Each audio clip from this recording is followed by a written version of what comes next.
बेजोड़ Gopalganj Awadh MM studio Balrampur.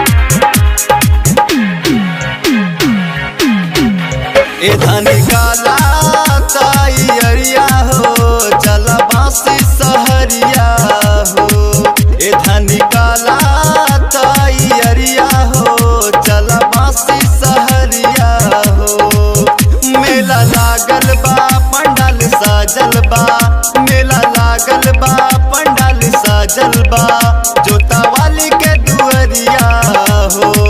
ए धनी काला ताई अरिया हो चला बासी सहरिया हो। ए धनी काला ताई अरिया हो चला बासी सहरिया हो।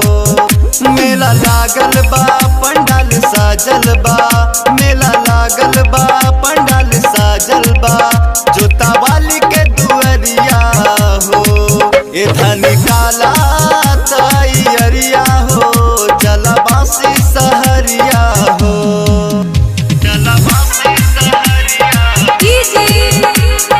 बुलेट बेजोड़ गोपालगंज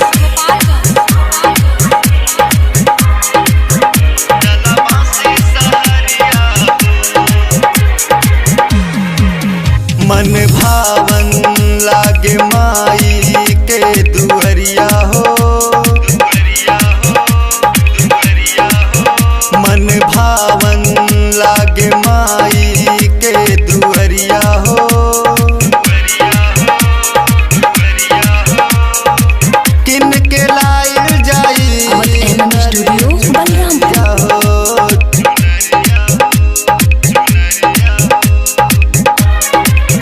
मन भावन लागे माई के दुअरिया हो। मन भावन लागे माई के दुअरिया हो।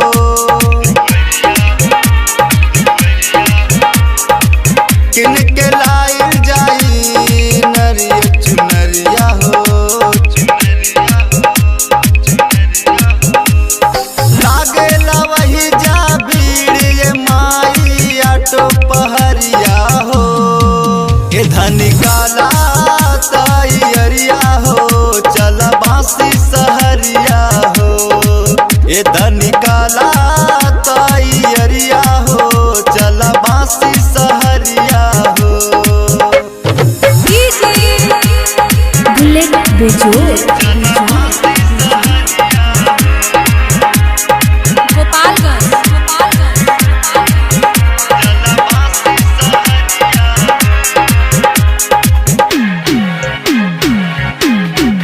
नगर से धाइल जाई सुनगरिया हो।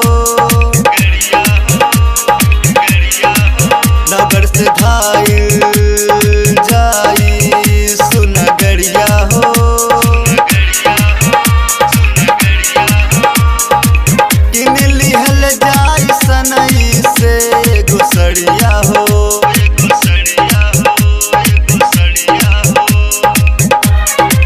नगर से धाइल जाई सुनगरिया हो। नगर से धाइल जाई सुनगरिया हो।